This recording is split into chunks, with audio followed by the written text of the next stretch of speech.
Pond Boss. Here we Tell go. me what to do to make all my Lunker Lake dreams come true. Hello, everybody. Bob Lusk, the Pond Boss, coming at you live from, actually, I'm at Big Cedar Lodge, which is a pretty interesting story in itself. Hope you can join me, and let's talk a little bit about ponds and lakes and stuff tonight.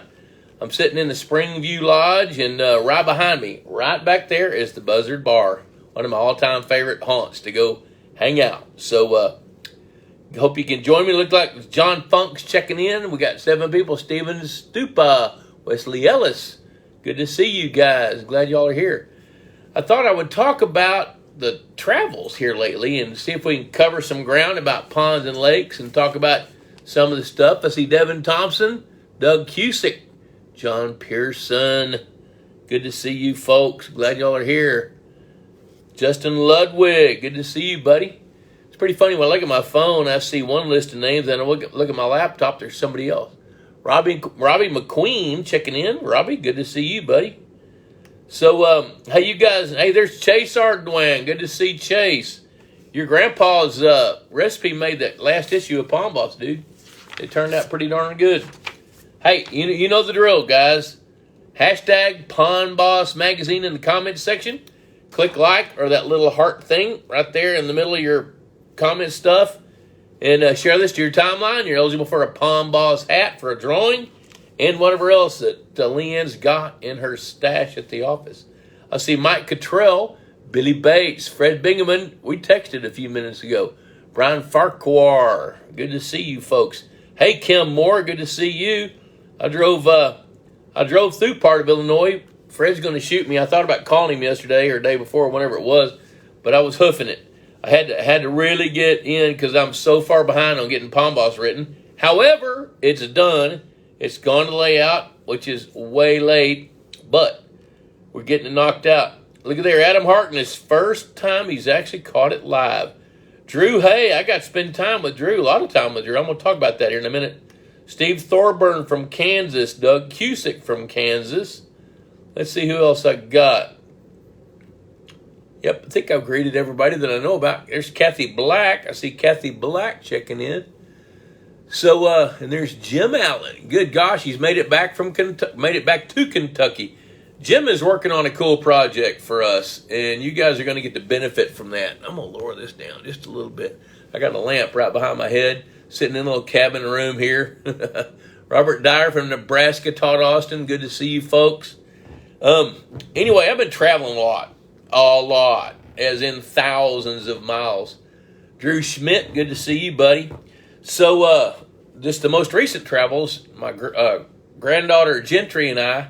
Gentry's 13, almost 14. I've known her since she was about that big or some big. She's kind of grown up with us, and she was at our house probably from when she was 3 or 4 months old until she started school. We didn't really want her to be in daycare, so because both of her parents work in the healthcare business. So Gentry would be with us Sunday, Monday, Tuesday, Wednesday, go home Thursday, spend time with her family and all folks like that from Thursday night, Friday, Saturday, all day Sunday, and come back to us. So you guys bring some questions. Anyway, Gentry and I are hopping, and we've been traveling a whole lot. We left last Wednesday. Just wasn't, hey, there's Elena Brinkman.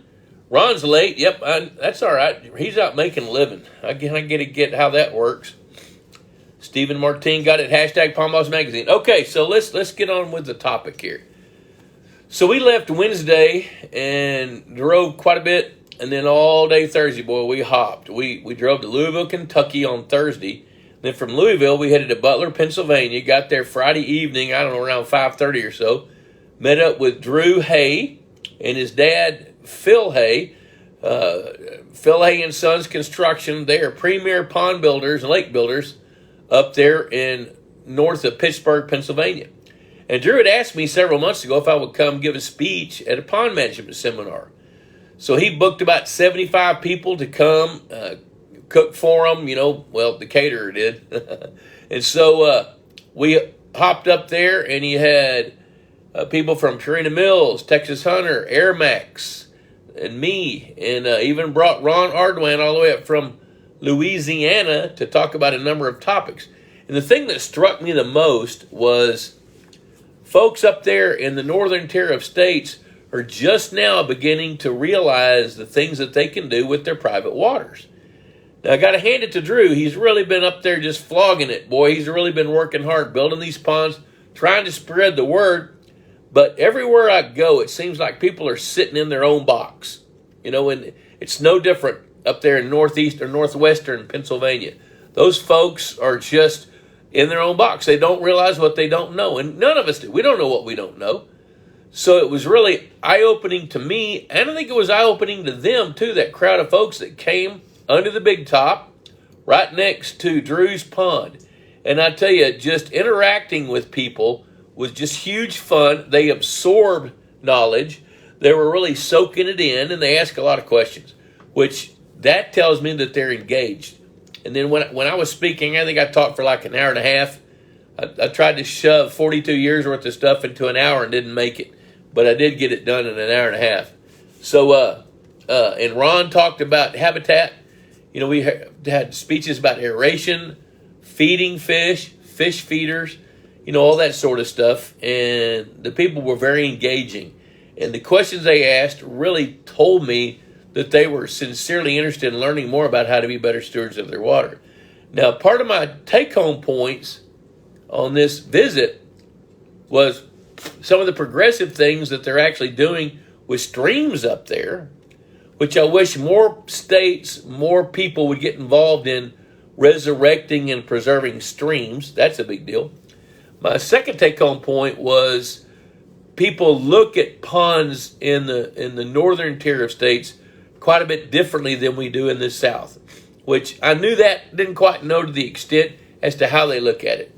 So fish, they don't care so much about fish. They care about beauty. They want the water to be more pristine and look nice. I do think some of them want fish, but that's not the big deal. Let's see here. Jim Allen's going to Lake Barkley. Things are going on here. Let me see what's happening. I'm missing stuff. The folks want to know if Purina MVP are made from Asian carp. No, they are not. Purina MVP is made from menhaden meal because right now that's what they can get. Now, I haven't had any conversations about about Asian carp with Purina meals. I do know that element of the feed ingredient is not easy to get. Now with the menhaden meal, they extract a bunch of the omegas and then they roast it or cook it, bake it somehow, and grind it into meal, and that's the number one ingredient in MVP. Jerry DeBarge, Southwest Louisiana. Good to see you. Doug Cusick. What are your thoughts on buying tilapia for algae control and bass forage this late in Kansas, if they can even find any? I think in Kansas it's fine. I think if you can get them, even this late, here we are almost at the end of June, if you can find them, they'll reproduce enough. Now, the thing about tilapia that I've learned over the years is when you go buy them, the ones you buy are really not the ones that are going to control the algae. It's their babies. And tilapia are mouth breeders. So the eggs are fertilized. The male takes them in his mouth. He's got a little pouch right under his, you call it a chin, but it's under his lip. And he will take those eggs in and allow those eggs to mature and then reproduce. And it's really fun because I've walked around my ponds in the past where I could see a tilapia right up by the edge and just kind of ease up there, just watch. And what happens is it's that daddy, and he'll open his mouth and flush the babies out. And he'll let them swim around, then he'll open his mouth and suck real hard and pull them right back in. And he'll do that over and over. And once they've absorbed their yolk sac, they're on their own. And when they absorb that yolk sac, they got to feed. So they go out and eat. A lot of times if there's algae present, he'll just spit them right into that algae and they'll start grazing on that algae immediately. So my opinion is if you can find some, get them. Mike McPherson, is there anything I can do to my pond to help with clay and dirt particles being suspended in my water? I'm saving my money for stone around the edges, but only a third done so far. I have a bottom diffused aeration system, and I added beneficial bacteria block 2 weeks ago. Mike, one thing I'm going to tell you is is if your aeration system sits close to the bottom, it could be kicking up some mud. It's only going to do that until it blows it all out to where there's a solid substrate around that diffuser. Now one thing you can do, I don't remember how big your pond is, Mike, but you can also buy some gypsum. Gypsum does no harm. You're not going to overdo it. I'd buy, 200 pounds per acre and put it out there so that you have a bottom diffuser and see if that helps. Hello, Harrison Davis. We've been going back and forth with some emails. Yep, there we go. Fred Bingham got it right. Kim Moore known as Kopi, now known as Kopi. I don't know that. That's good to know. Oh, Asian carp's new name. I guess they want to make it more romantic. All right, so look at there. Mike McPherson added 30. Well, look at there. We got all kinds of conversations going on behind the scenes. Hey, there's Michael Gray. Hey, Michael, good to see you, buddy. Gentry and I are on a road trip. I was going to talk a little bit more about what Drew did. Drew is very passionate, and that's one of my favorite things about Drew. Hey, is he totally believes in what he's doing, building ponds and helping people understand what makes a pond work. And I totally believe that with a handful of guys, and I see Michael Eric checking in. Michael's one of those guys. There's Chico. Hey, Chico, good to see you, buddy. I'm holed up at Big Cedar at Springview Lodge right next to the Buzzard Bar where I'm going to go here in just a little bit and eat a hamburger and drink something adult, which I've already started, but not much.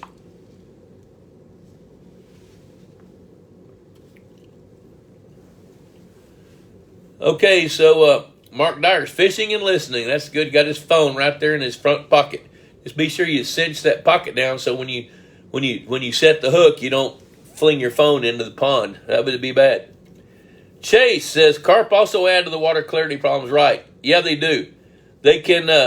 Hey, there's David Schneiderman, Easy Docks of Texas. Good to see David. So Chase, to answer your question, carp are bottom feeders, as are buffalo, and in the right density, yes, they can lend to making a pond muddy just by physically stirring up the silt, by being bottom feeders. So let's see, Jerry DeBarge. Let's see, I saw Jerry's name today. I think he and I communicated something. I've got a whole lot going on, and I'm just trying to chip through my list of things to do today. Fish supplier recommending hybrid bluegill over copper-nose in my just-built half-acre pond. Says copper-nose won't bite on hooks. Big bluegill is my goal. Don't care about bass. Well, one of those is absolutely untrue. Hybrid bluegill are aggressive. They grow to be 3/4 of a pound to a pound. I think if they're fed well, that they'll get bigger. They do bite a hook easily. Copper-nosed bluegill bite a hook. I mean, a copper-nosed bluegill is a predator fish. You stick a dadgum night crawler in front of a copper-nosed bluegill, it's going to eat it. So that's a falsehood. So whoever your fish supplier is, copper-nose will bite a hook. And I've got lots of evidence of my life to prove it. Some of the biggest bluegills Bruce Condello's ever caught are copper-nosed bluegills. So don't buy into that. Now, here's the thing about, so here's some of the caveats about bluegills. Okay, if you're going to only try to raise bluegill, if you stock copper-nosed bluegill, you're going to have to contend with their reproduction. You're going to have a lot of babies. So if you don't have a way to eliminate babies, which most people, if they're going to grow big copper-nosed bluegill, they're going to use largemouth bass as the primary predator. Even if it's only just 5 or 10 male bass that are 3/4 to a pound and a half in a 1-acre pond, to control reproduction. Now, the hybrids don't reproduce as much. They do reproduce, but not as much. Now, the sunfish, they're fairly short-lived, 6 to 8 years in warm water ponds. So, Jerry, what I'm telling you is don't buy into the nonsense that copper-nose won't bite a hook. They will. I think your decision should hinge more on your management strategy. Those hybrid sunfish are going to grow faster the first couple of years than copper-nose are going to skyrocket past them. I personally have never seen a hybrid sunfish bigger than 1.5 pounds. I've seen thousands of bluegills, copper-nosed bluegills especially, bigger than 2 pounds. So, but you got to have a management strategy. It's easier to manage the hybrids than it is to manage the copper-nosed because the copper-nosed reproduce so much. So there's my take on that.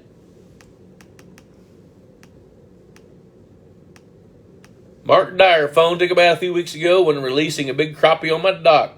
I then took a bath retrieving it. Phone survived, but I forgot I had my hearing aids in. What? What? You had your what? Crickets are dynamite for bluegill, Justin says. Gregor Russell, good evening. Hope it's time for an adult drink. Is sand good for spawning beds? I know pea gravel is, and how thick does it need to be? Yes, sand is good for spawning habitat. See, here, I guess the best way to describe spawning habitat for sunfish, which includes largemouth bass, bluegill, redder, sunfish, redbreast, pretty much all the sunfish, they like to spawn in a crater. Now, redbreast spawn in one that's 2 feet wide, where a largemouth bass is going to spawn one about as big around as a disc on a plow, where bluegills are going to spawn in colonies that are about hoof print sized for cattle. Well, as long as they don't have a lot of loose mud, they'll lay their eggs. So if it's real silty, they won't. But sand is good. Pea gravel is better. How thick? 4 inches. I like to put pea gravel on top of geotech cloth. That way, over a span of 5 or 6 years, that gravel won't sink down into the muck and disappear if you've got it sitting on geotech cloth. Alan Andrew Williamson, is it true that bluegill only bed in and around the full moon? If not, what's the best time of the month to find them? They do spawn in and around the full moon in cycles of the full moon. And some of that's related to the temperature. When it gets really, really hot, they'll back off. But they really like temperatures in the low 70s to mid upper 70s. But when it gets really hot, they'll back off. Hello, Steve Alexander.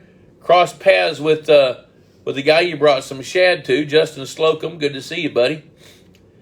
So, David Stederman with Easy Dock. Steve Alexander is Private Waters Fishing. Check him out.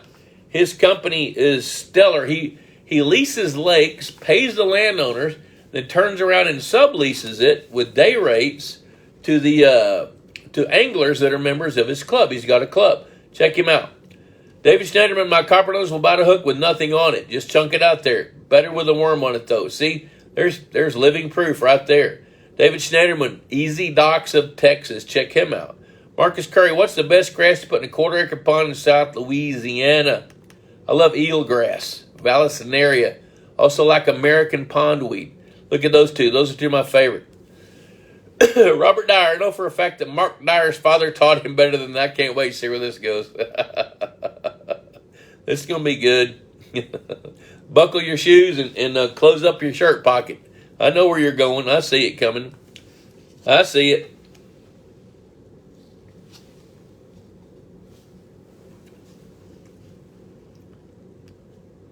All right, looks like Doug Cusick and Mike McPherson are talking back and forth. That's cool. Steve Martin, do any of the guys in Kansas have the tiger bass in the ponds? Bob said they'd survive here. Just don't know if they're legal here. I haven't called. I don't know that. And so Chico's patting me on the back. You need some rest. Your voice is almost gone, bro. If you only knew, I need rest. I do. I'm 67. I'm tired. I've been hoofing and pushing, but I love it. You know what? When people ask me how I'm doing, Chico will be the first one to tell you he's heard me say it over and over and over. Hey, Bob, how you doing? Still leading a pretty cool life, and that's going on right now. I'm getting to spend time with my granddaughter, Gentry, and, oh, my gosh, we've had so much fun just going across. We've, we left Texas, went to Arkansas, Tennessee, then we went to Kentucky, Ohio, West Virginia, Pennsylvania. Coming back, we went through Indiana and Illinois, and then Missouri. So we've made 10 states since last Wednesday, which is pretty darn good.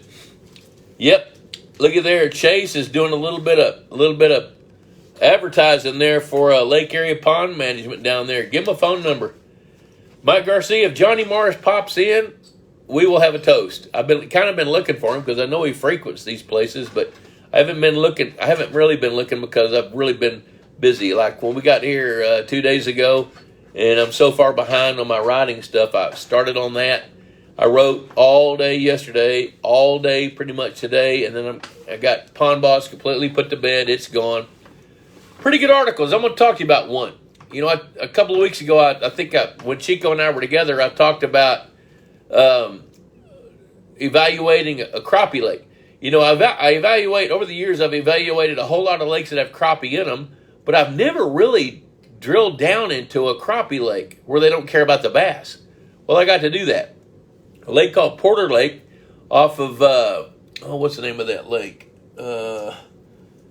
It's a big oxbow lake. Horseshoe Lake, that's it. If you'll Google Horseshoe Lake, Arkansas, and then look on the south end of it, you can see Porter Lake. Porter Lake's about 480 acres, and it's a crappie lake owned by a fishing club, mostly. And they want to make it the very best crappie lake they can make it. Now, it was amazing. I got to spend the first day in a boat just fishing, just to see what we catch with one of the club members. The next day, the electrofishing boat popped in, and we electrofished all day long. Then the third day, they shocked some more. I had to go because I had to be somewhere. So it was really interesting to see. I think the thing that struck me the most was where the fish were, which gave me an inclination to behavior. So when I'm evaluating the lake, the first most important thing I do is the same thing I preach. I want to know if the water's happy. Well, when I got there, this water was somewhere between emerald green and olive color. And the visibility was about 2 feet, maybe just slightly more, 26 inches maybe. And the water was just as active and fertile as it could be, healthy water. So the next thing I got to thinking about was the habitat.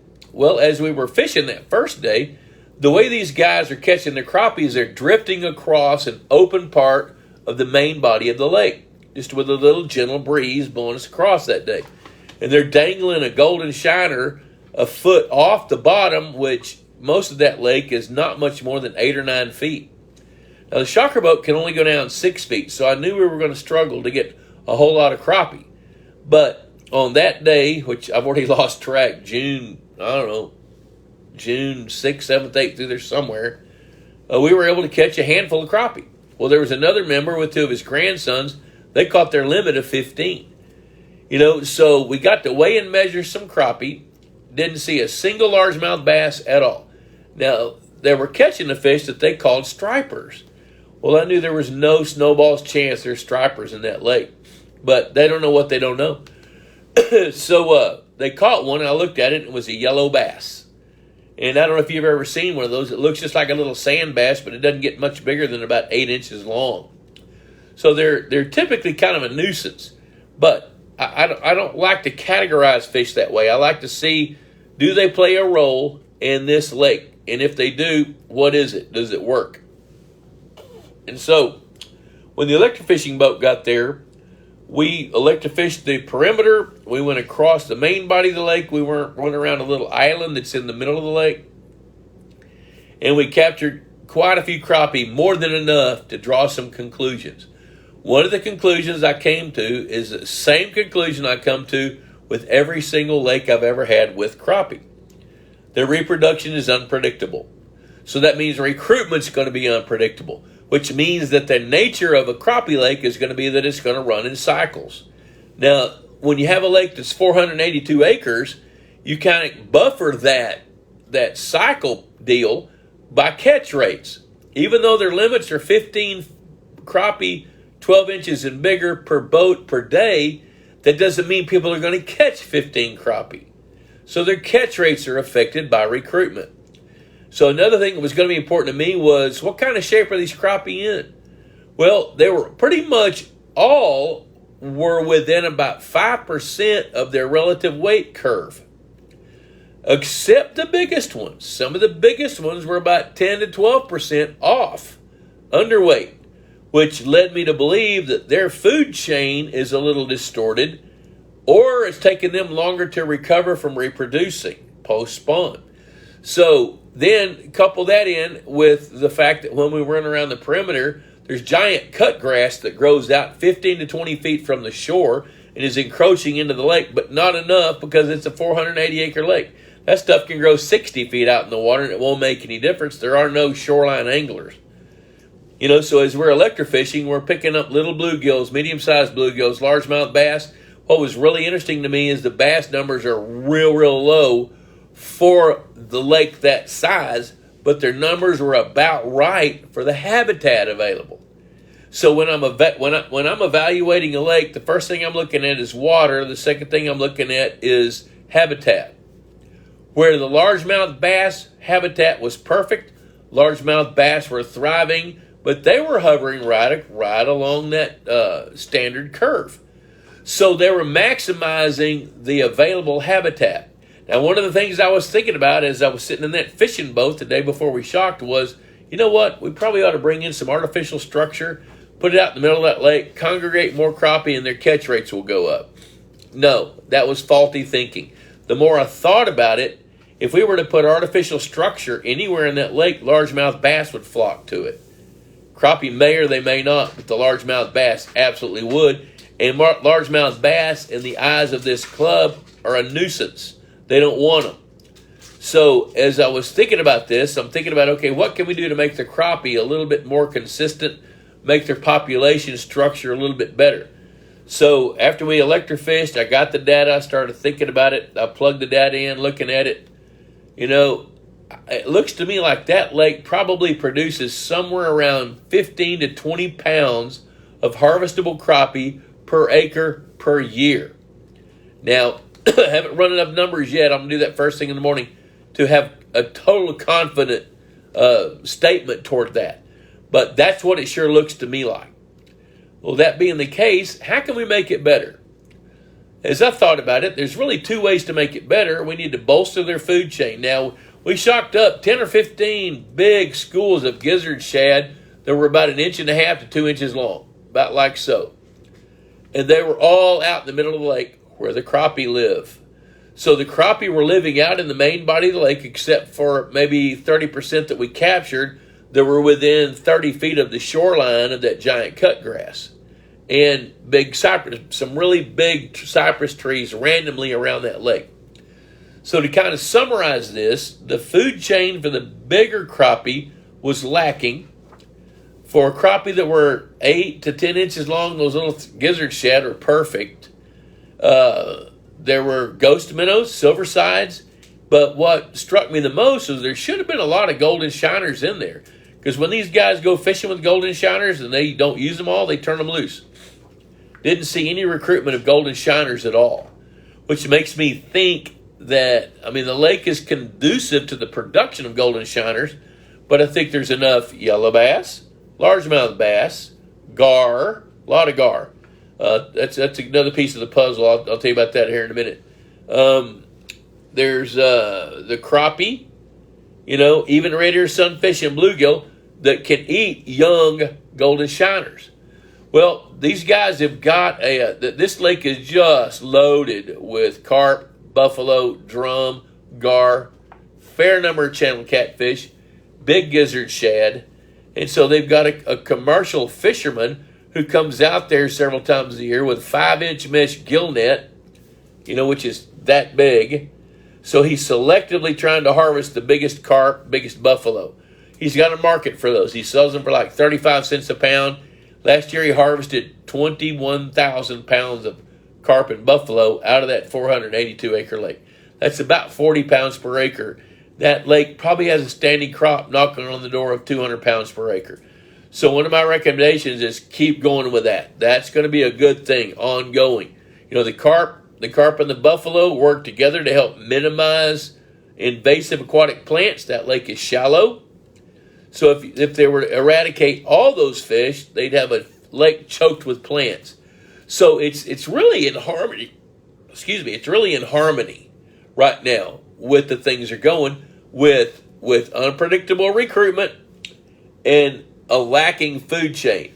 I'm thinking my recommendation to these guys is going to be stock some black crappie each fall, even if it's only 5,000 head.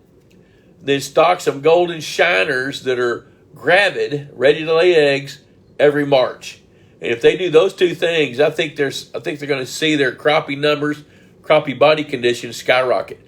Another thing that's going to be real exciting is I called Mark Cornwell up in upstate New York. I said, hey, would you and your students be willing to spend a little time doing some age studies on these crappie? He said, absolutely. So all these anglers have got to do, they need to weigh and measure the fish, fillet it, take one side of the skin that they filleted and the head of the fish, put it in a Ziploc bag, put the date, the length, and the weight of that fish into the bag, freeze it. When they get 20 or 30 of them, ship them overnight to Cobleskill, New York, and Cornwell will get his students to pull the otoliths. He has a diamond saw. He'll cut them up. He'll cut the otoliths in half. They can create a science paper. They can create something they can publish, and this club's going to get some pretty valuable data. So I'm pretty dadgum excited about that. Okay, I'm going to back up here. I've been talking a lot, and I've been missing this stuff here. I see a whole bunch of pretty cool dadgum.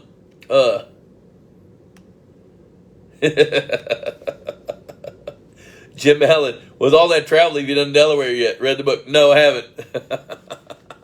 I've been to 49 of the 50 states. Delaware I haven't been to yet because I haven't had a reason.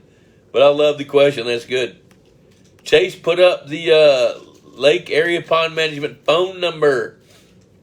Mark Dyer, I know my father also taught me not to take the bait from my older brothers. Oh, I love you guys. It's so cool.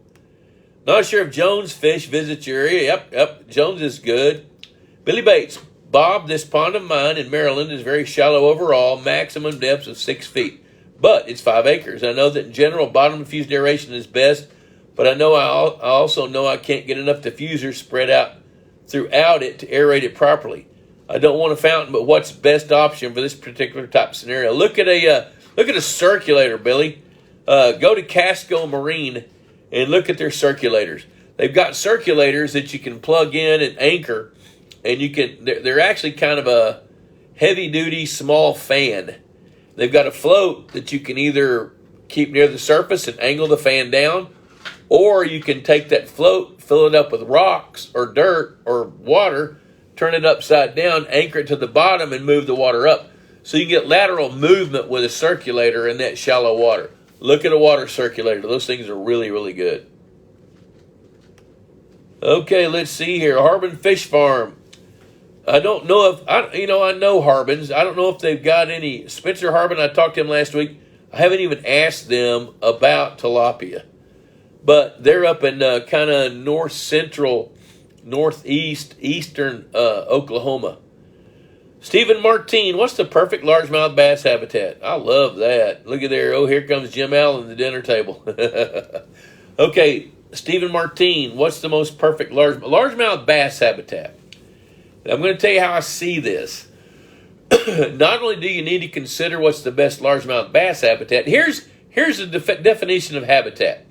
Habitat is what that species needs to be able to reproduce, for the young of the year to survive long enough to become significant by replacing the parents, or to get big enough to be eaten by a largemouth bass or a tiger muskie or whatever, and have a place that it can ambush from, congregate, loaf, and move.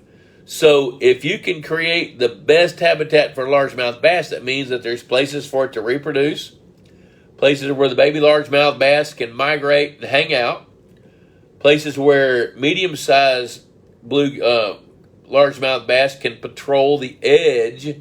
Edge cover is great for small largemouth bass, but the big largemouth bass, they like shallow water with quick access to deep water off of points next to structure, like rock piles, big logs angled at a 45-degree angle going down in the water from the shore. That's where big bass like to hang out. Chuck Brinkman, Elena says, my dad is going to rent a backhoe to remove some cattails from the pond. Is there an optimal time of the year to do that, and will stirring up the water hurt the fish? I would not do that right now. Elena, tell your dad to wait until, I'll tell you when I would do it. Let me think about it a minute, because you guys have to contend with winter. I would do it when the water temperature is around 40 to 45 degrees. You're going to be less likely to risk messing with the fish if the water's 40 to 45 degrees. Harrison Davis has witnessed great largemouth habitat and submerged vegetation. That is true. John Moore, how do I determine the amount of gypsum to add per acre? I have clarity issues due to clay. You know, I'm trying to think how to tell you that. One way to do that is to go ahead and buy some gypsum, mix, let me think about it a minute. I think it's mix 5 tablespoons into a gallon of fresh water. It can be your tap water. Mix that gypsum until it's all dissolved into that gallon of water. Then take 4 1-gallon jars of your pond water. If you really want to do the test, you may want to, you may not. Then take 4 1-gallon jars of your pond water. And in the first one, put 1 tablespoon of that mix. In the second one, put 2. The third one, put 3. The fourth one, put 4. If any of those clear the water up, there's your answer. Then you can extrapolate back based on the volume of water and how much gypsum you add. Now, when I say that really fast, it sounds easy because at some point you got to figure out the volume of water you got in your pond. You know, I know this, 99 times out of 100, it takes more than 200 pounds of gypsum per acre foot to clear up a muddy pond. And it really depends on the clarity and just how muddy it is. If you can see down 10 inches, it takes less gypsum than if you can see 3. You know. All right, so Jordan Halstead, bravo pond boss. First year pond, 1.3 acres in Indiana. Half full, good time to add shiners for the food chain. Big boys set to arrive in September. If you're going to put big boys in there in September, you need to be building your food chain right now. If it's half full, I'd be tempted to make sure that it's at least half full going into a rainy season. And depending on who your supplier is, I would visit with them about your timing. Because you really need enough time for fish to reproduce. Golden shiners stocked into that lake in Indiana are not going to reproduce between now and September. Bluegill can. Red ear won't. So visit with your supplier to be sure that you've got the food chain set up before you stock the predator fish. Hey, $35 a year right there. Here it is, Pond Boss Magazine. $35 a year, 6 issues. Cheaper than a Friday night date, and it lasts a year. Listen to me now. Listen to me. I'm getting ready to go up here to the Buzzard Bar or Devil's Pool restaurant. I'm going to spend $50. I can have a subscription to Pond Boss for $35. That lasts for a year. Gentry keeps looking at me. Like laughing at me. Like, what are you talking about? You know, so, hey, and I promise you, you're going to get nourishment out of each issue. You're going to get a nugget or two. You're going to get it. So, subscribe to Pond Boss. Hey, also, I talked to a fellow today that really is passionate about trying to make his pond better. He lives in, actually, we email back and forth. He's from Mexico, Missouri, right there where Birdman Mel lives, by the way. And he's pretty serious about managing a 22-acre clay pit where they used to dig clay to make bricks. And so he really is serious about it. Guys like him, Scott's his name, those guys that are that serious really need to take a deep look, dig into the pondboss.teachable.com. That's where the Institute of Higher Pondology resides. So if you're really an ardent fan of this and you want to dig into it, I've got like 22 videos up, getting ready to load some more videos up to that, and that's a good spot to go. You're going to pay for it, but that's because I paid to get it. You know, so it's a little bit of mailbox money for me, but it's going to save you a whole lot of dumb tax. So take a look at that. I see Susan Allen, Jordan Halstead, you're welcome. Howard Dittrich, 92-degree top water, too hot to continue fertilizing. Yes, it is. That's too hot. Because, Howard, what's happened is the fish that have reproduced have done so. The bloom that you created has allowed those young of the year to feed. And now the crop is going to top out. It's time for the bass to start eating them. It's going to be a survival of the fittest thing. Now, a bunch of your shiners are going to make it into the fall to where there'll be food all year long. Same with your bluegill. 92 degrees at the surface means that down around your thermocline, it's probably in the 70s. Don't fertilize anymore. No, it's not worth the risk. I see Jeff Thompson checking in. Let me see who else is going on here. Susan Allen. Okay, we talked about that. Let's see. Howard. Chuck. Yep. Okay. Yep. Okay, I think I'm kind of caught up. I'm going to scroll back through and make sure I didn't miss anything. We talked about gypsum, largemouth bass habitat. Oh, Harrison Davis, can very low visibility, 6 to 12 inches, significantly reduce largemouth bass ability to catch prey? Yes, it can. It sure can. Now, it's not as much the visibility as it is this time of year when low visibility, if it's due to a plankton bloom or a planktonic algae bloom or something like that, if the visibility is 6 to 12 inches long, then there's some water chemistry stuff going on that's really, really tough. When there's if the alkalinity is a little bit low, if you're over in the eastern part of the country, South Carolina, North Carolina, Georgia, Florida, Alabama, where pH can be, down below 7 all the way down to the mid 5s, alkalinity is under 40 parts per million, that's where you see it the most. But what happens is with photosynthesis going on, you see the pH spike from like 8.2 late in the day or early in the morning up to down to 5.2 late in the afternoon. And that right there is stressful on fish and going to motivate them to not want to eat, just to try to survive, because their metabolism, their cellular structures are completely distressed when you have that much pH going on.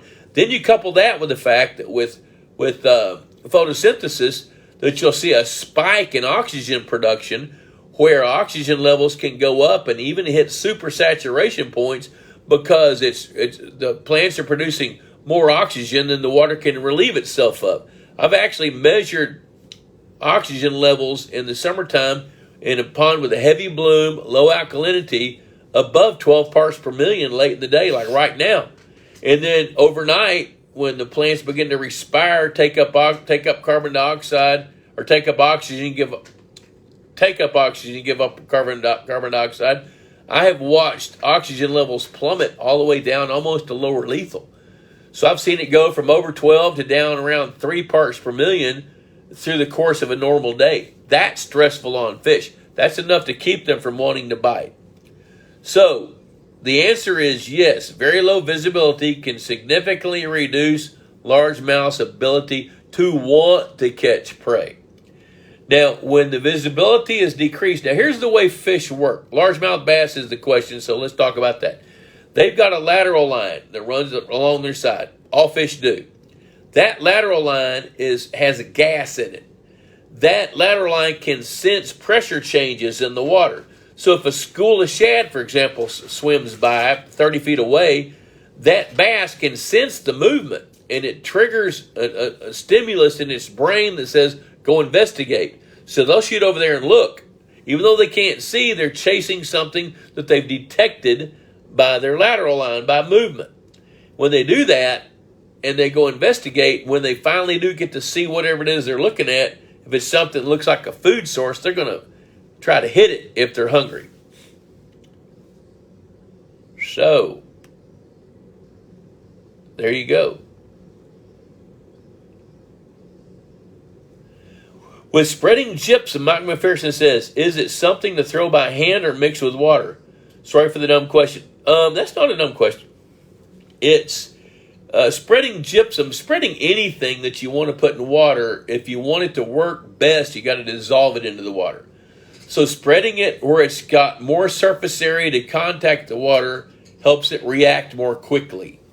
So if you're going to put gypsum in water, if you can broadcast it rather than just pile it up, you're more likely to get the results you're after more quickly. So Howard Dittrich says, I put eggy shiners in, 331 in North Florida. They spawned twice. Your timing was perfect. Your bloom was perfect. And the results were you saw 6.4 billion quadrillion baby golden shiners all over your lake. You hit a grand slam home run. You know, you're almost in the finals of the College World Series, and my Aggies didn't make it, and they got beat today. So yes, you're exactly right. Neil Beckman, I have a 2-acre pond with big bluegill and a very high amount of 10 to 14-inch bass. The body condition on the bluegill is not very good. Any suggestions on how to get the bluegill body conditions up without feeding? To get bluegill body condition up without feeding, that very likely, okay, I'm going to come at you from two different angles. Bluegill, I don't know where your place is, Neil, but if these bluegills are 6 to 8 years old, they may very well be at the end of their lives. So don't judge the entire population by a few. Look at the body condition of your next size down. See how big they are. That's the next size class coming up the food chain. That's the junior varsity. Catch some of those and see about their thickness. Are they thick? Don't automatically assume that your biggest bluegill are skinny because they don't have enough food. Now, here's the other answer. If those biggest bluegill are young, they don't have enough to eat, you got to thin their numbers down. Make sure that you've got enough natural food, which is too late this year to do that. The way you make sure they got natural food is to make sure the fertility level is up, that you're producing lots and lots of insects. And if you'll do that, you're going to produce more food to make those bluegill fatten up. So they're either old and geriatric, or they run out of food and they're losing weight. Let's see here. David Schneiderman, is it okay to transplant American pondweed from an old pond into my new pond? Oops, something's happening here. Let me go back down here. I got scrolled off. In my new pond that has no, but yes, absolutely, you bet. Sure, David, transplant some American pondweed. The way I would do that is I would find something that's already going to seed. Get you a digging fork or a shovel. Get down there with it. Dig up enough of the pond mud. Have a tub, like a big laundry tub or a number 3 wash tub. Well, that's too heavy. Number 2 wash tub. You know what that is. And dig up several sections of it, roots and all, and then go transplant it into the new pond. Be sure that you get it mashed down into similar soils. So you want to plant it into topsoil. That's where I'm going. And it's going to be very likely to help. Chico, great info. Thanks, buddy. Adam Harkness, I live on a 62-acre lake, just finished 1/12 acre hatchery. Oh, wait. I live on a 62-acre lake. Just finished a 1/12 acre hatchery pond stocked with bluegill from lake on Memorial Weekend. Is this year a waste, or should I get a good crop this fall? Tell you what you do, sample it. Go buy a 20-foot seine, and in early October, drag it through and see what you catch. If you're catching a whole bunch of little bitty half-inch bluegills, throw them back. Let them grow over the winter, get them in the summer. If you're catching a bunch of 2-inch bluegills, harvest. But do some sampling. Then you'll know. James Allen, Jim says, is it true that if a bass is dark black, it means one of its eyes is blind? If a bass is dark black, it usually means both of its eyes are blind. Jeff Thompson, water quality deteriorating in small hatchery pond. To turn off the feeder. Hot and really dry in the Carolinas. Thoughts? Yeah, Jeff, you're on a farm. Can you exchange water? And when you say the water quality is deteriorating, I can only presume that you're talking about fertility levels are high, visibility is low. There's 2 ways to handle that. One is to exchange water with a well or from a clearer pond nearby, or thin out your bloom a little bit with copper sulfate. But be very, very careful. Don't put too much in there or you'll mess up. That's Forrest Gump giving advice right there. He knows what he's talking about. Gentry just gave me a weird look. So you do have to be careful. If you put too much copper-based algaecide in there and you kill too much plankton, then you're going to compromise your water quality even more. Hey, there's Dave Weber. Any best habitat to add to a bluegill pond to increase insect populations?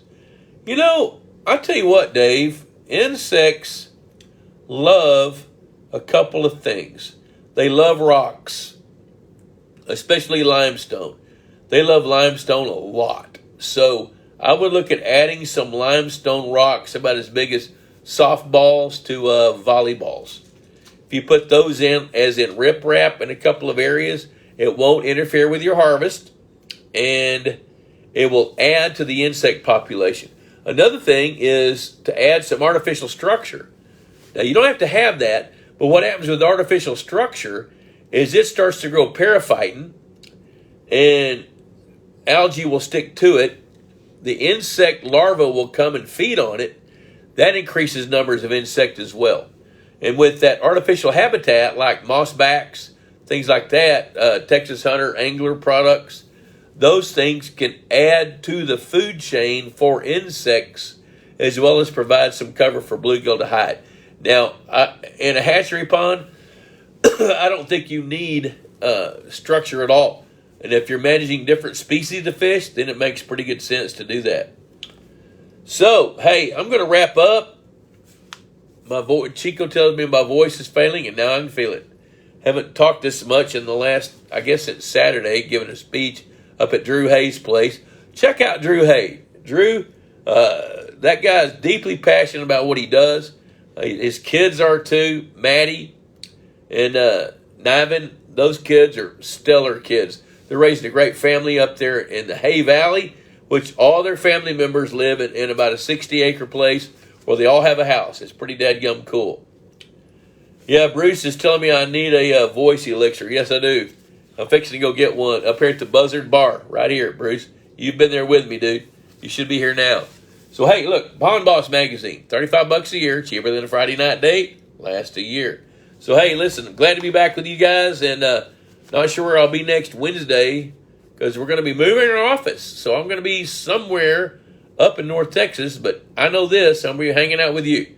So I do appreciate you guys hanging out on this Wednesday evening. I'm going to cut to the chase and go upstairs and see if we can find something to nibble on and a little adult beverage. Gentry gets lemonade. So until next week, thanks for hanging out. Adios.